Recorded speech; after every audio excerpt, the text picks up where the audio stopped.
Hello students, 9th standard. आज हम 9th में हिंदी में सेकंड पार्ट पढ़ रहे हैं। ठीक है, फर्स्ट पार्ट में हमने ये लेसन पढ़ा दिया था। अभी हम क्वेश्चन आंसर्स कर रहे हैं।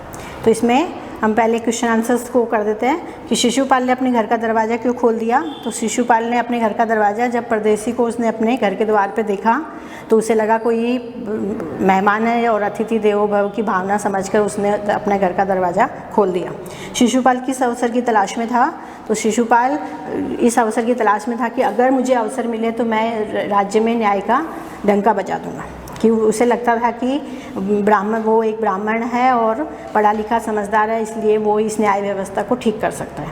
न्याय के विषय में शिशुपाल के क्या विचार थे। न्याय के विषय में शिशुपाल के विचार थे कि अगर उसे अवसर मिलता है तो वो न्याय को राज्य में स्थापित कर सकता है और न्याय के लिए अपराधी को सख्त से सख्त सज़ा मिले, ये दंड निर्धारित कर सकता है।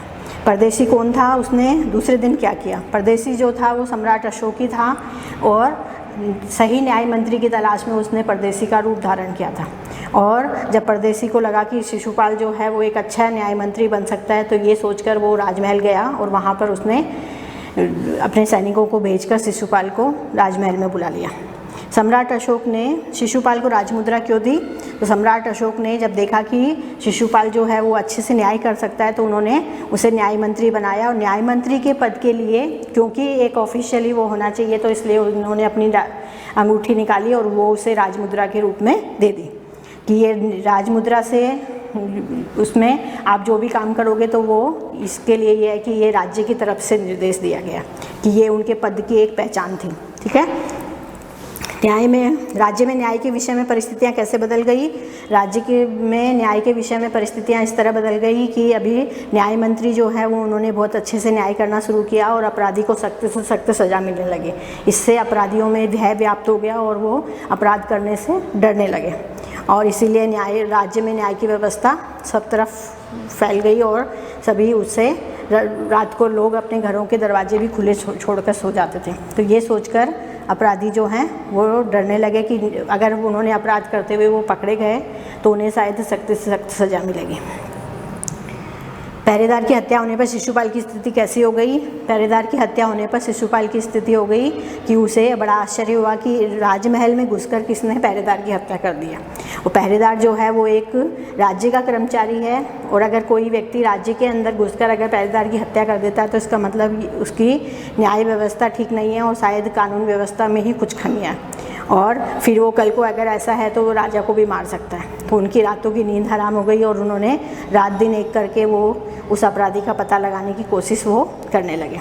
ठीक है, अपराधी का पता चलने पर शिशुपाल ने क्या किया। जब शिशुपाल ने पहरेदार की हत्या के लिए इधर उधर उसने प्रयास करने शुरू किए तो धीरे धीरे जो प्रमाण मिले उससे पता चला कि जो अपराधी है वो सम्राट अशोक ही है और सम्राट अशोक के बारे में जब उसे पता चला तो उसको लगा कि मैं कैसे न्याय करूँगा। लेकिन फिर भी उसने हिम्मत से काम लिया और उसने क्या कहा कि न्याय जो है वो न राजा देखता है न रंग देखता है, मुझे न्याय का काम करना चाहिए, मुझे ये नहीं देखना चाहिए कि राजा जो है वो कैसा वो कर रहा है। तो इसलिए उन्होंने अपराधी का पता चलने पर शिशुपाल ने उसे अदालत मतलब राजा के दरबार में पेश किया और उसे गिरफ्तार करने की सज़ा सुनाई।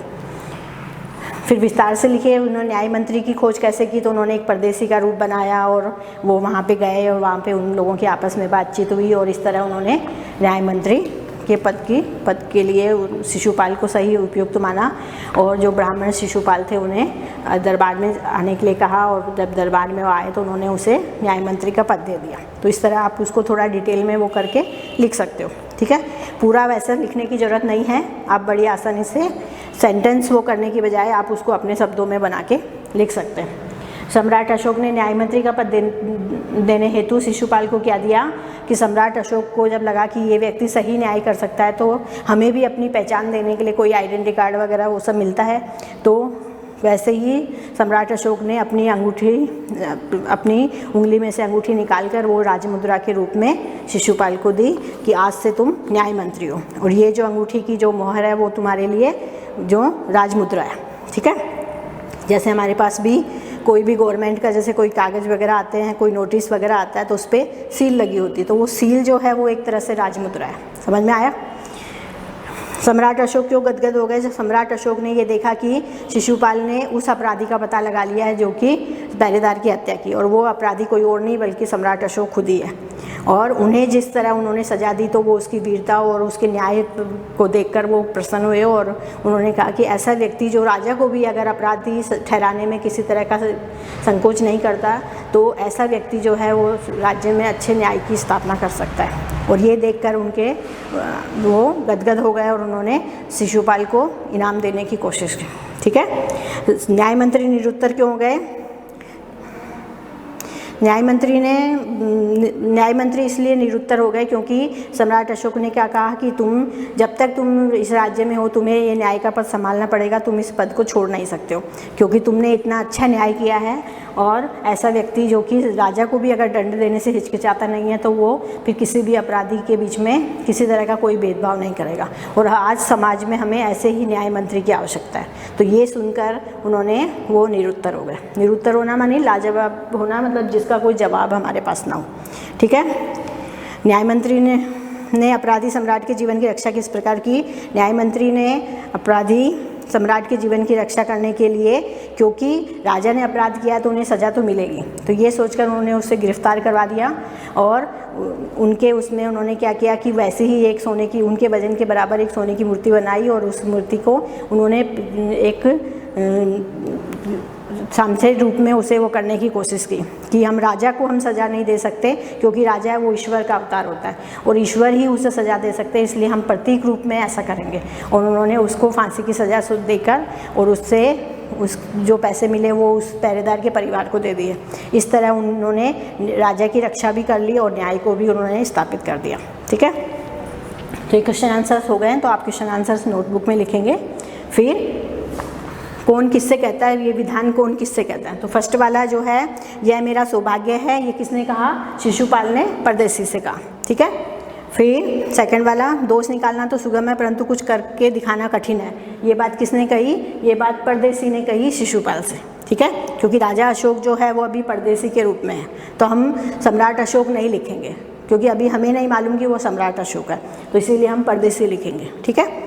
फिर ब्राह्मण के लिए कुछ भी कठिन नहीं है, मैं न्याय का डंका बजाकर दिखा दूंगा, तो ये बात किसने कही? शिशुपाल ने परदेसी से कही कि अगर मुझे मौका मिलता है तो मैं पूरे राज्य में न्याय का डंका बजाकर दिखा सकता हूँ। ठीक है।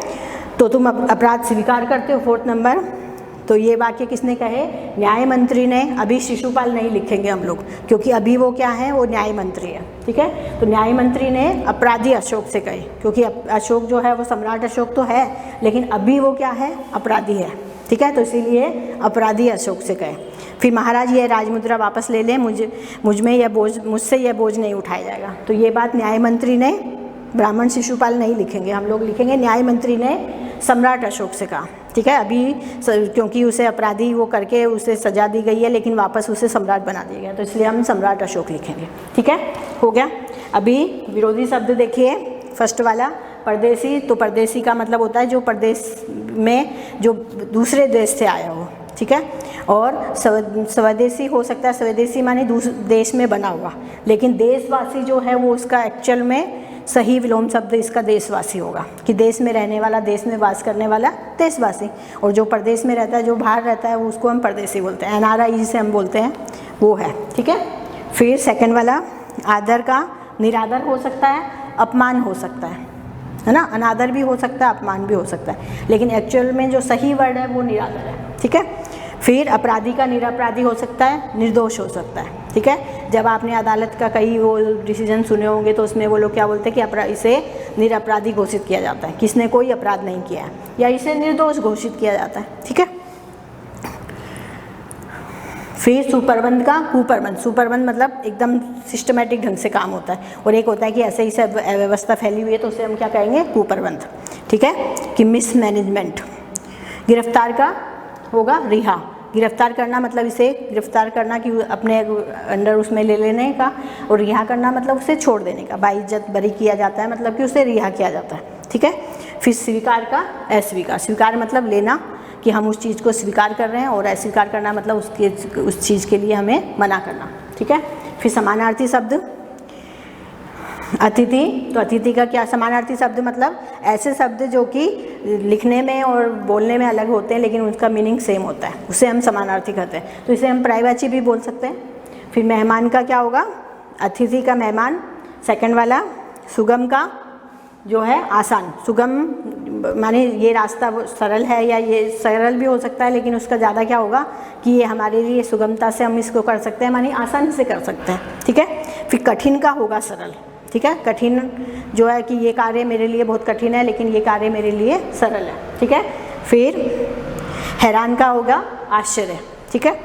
फिर निस्तब्धता मतलब शांति या सन्नाटा जिसे हम बोल सकते हैं। फिर निरुत्तर का लाजवाब, लाजवाब मतलब कि जिसका आंसर हमें कोई भी हम आंसर नहीं दे पाते हैं उसे हम लाजवाब बोलते हैं। तो इस तरह ये लेसन के क्वेश्चन आंसर्स हमने वो कर लिए हैं। इसमें मुहावरे और शब्दार्थ और टिप्पणियाँ हैं जो कि आप नोटबुक में लिख सकते हो। मुहावरे जो हैं उसमें अर्थ सहित दिए हुए हैं और आप उसके सेंटेंस बना सकते हैं। और उसमें नीचे वाले इसमें जो है ये सोचकर बताइए, ये आपको वो करना है कि आप अगर उसकी जगह पे होते तो क्या करते, कि अगर आप न्याय मंत्री की जगह होते तो आप क्या डिसीजन लेते, या सम्राट अशोक की जगह होते तो आप न्याय मंत्री का कैसे वो करते। तो ये आपको सोचकर उसमें लिखना है। तो ये नोटबुक में ये क्वेश्चन आंसर्स वगैरह सब आप वो करेंगे। और आज हमारा ये सेकंड चैप्टर पूरा कंप्लीट हो गया है।